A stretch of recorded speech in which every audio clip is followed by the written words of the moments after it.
Cuando hablamos de la comunidad primitiva del ser humano, nos referimos al estado más antiguo de organización socioeconómica del que se tiene registro en la historia de nuestra especie, es decir, el primer modo de organización de los grupos humanos primitivos. Con el inicio de la civilización humana, se formaron las sociedades previas a la llamada Revolución del Neolítico y al descubrimiento y masificación de la agricultura. Este término es también sinónimo en la jerga marxista de la teoría económica del comunismo primitivo, que es el modo de organización socioeconómica tribal y comunitario.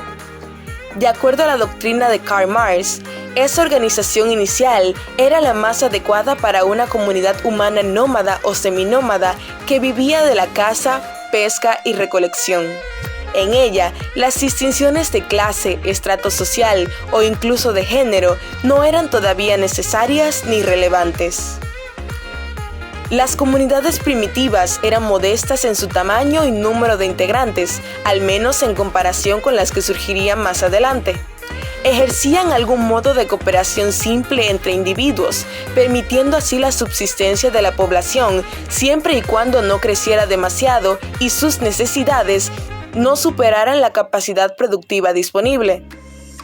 Además, al ser imposible la acumulación de bienes, otras actividades como la innovación o la expresión artística eran mucho más difíciles. Por todo esto, se las considera el punto de partida de la civilización humana.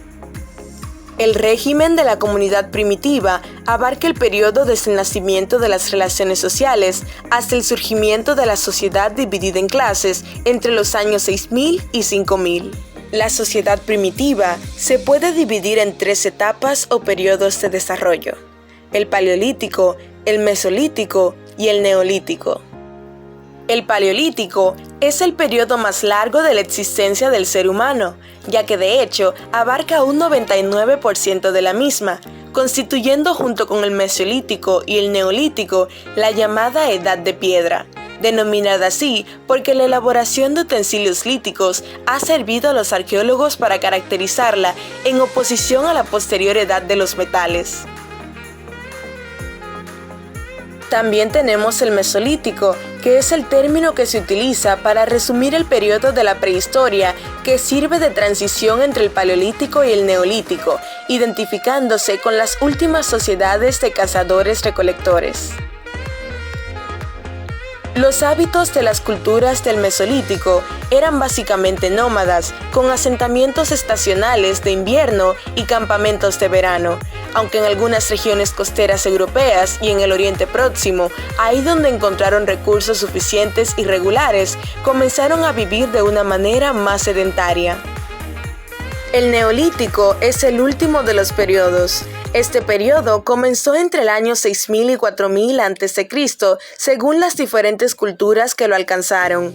El término, que quiere decir de piedra nueva, se refiere a las elaboradas herramientas de piedra pulida que caracterizan este periodo y lo difieren de la antigua Edad de Piedra o Paleolítico, con herramientas de piedra tallada más toscas.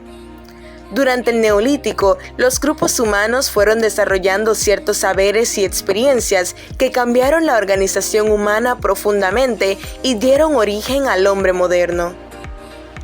Las causas de nuestra existencia, todavía muchas personas las consideran teorías e hipótesis, ya que no se ha llevado a cabo una respuesta científica precisa que explique el origen principal de nuestra existencia.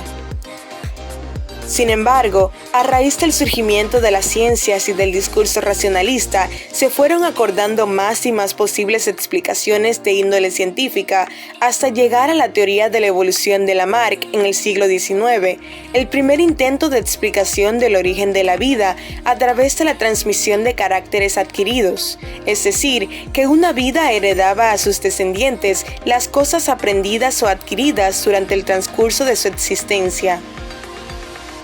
En base a las consecuencias que recibían por los actos que realizaban, fueron aprendiendo y sacando conclusiones, creando así un comportamiento inteligente a lo que le denominamos evolución.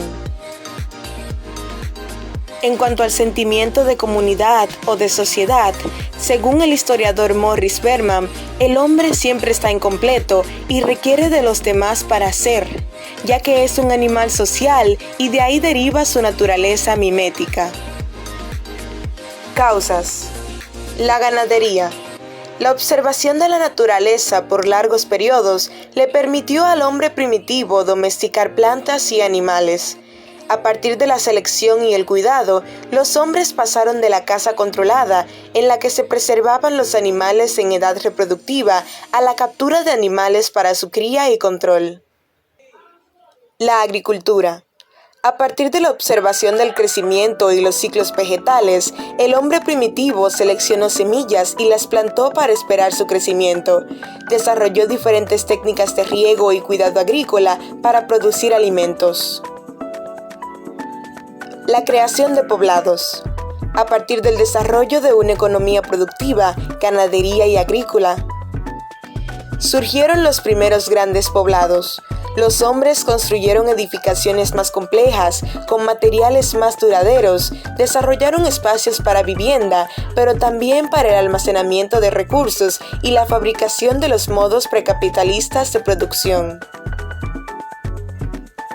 Hoy en día, se piensa que la comunidad primitiva estuvo determinada por las siguientes características. Sociedad nómada o seminómada que vive de la caza, pesca y recolección. Ausencia total de propiedad privada y de sistema de clases sociales. Ausencia de intercambio económico, comercio o trueque. División del trabajo conforme a la edad y sexo, pero siempre en base a la capacidad física del individuo. Herramientas de trabajo sumamente rudimentarias de origen lítico o de hueso. Ausencia de matrimonio. Las relaciones íntimas se organizaban en base a la poligamia y la prohibición del incesto. Bajísima capacidad de producción, apenas para el sustento, y por lo tanto muy poca capacidad de innovación, de acumulación o de progreso. Y por último, muy bajas tasas de supervivencia individual. Solo trabajando unidos, los hombres primitivos podían obtener medios de vida y defenderse contra los ataques de las fieras o de las comunidades vecinas. Sobre la base de la primera gran división social del trabajo, es decir, de la separación de la ganadería y la agricultura, las fuerzas productivas de la sociedad primitiva empiezan a desarrollarse con una rapidez sensiblemente mayor. Al aumentar estas fuerzas, surge y se acrecienta el intercambio, aparece la propiedad privada y la desigualdad económica entre los distintos miembros de la comunidad. A su vez, el surgimiento de la esclavitud intensificó aún en mayor medida la desigualdad económica y contribuyó a descomponer la comunidad primitiva. La producción colectiva y la distribución igualitaria de los productos se convierten en trabas de fuerzas productivas. Y en el estadio superior del régimen de comunidad primitiva ocurre la segunda gran división social del trabajo. La artesanía se separa de la agricultura, lo cual contribuye a que siga desmoronándose la sociedad primitiva.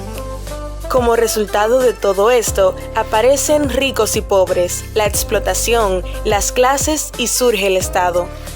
En sustitución del régimen de comunidad primitiva, llega la sociedad de clases, el régimen esclavista y el feudalismo.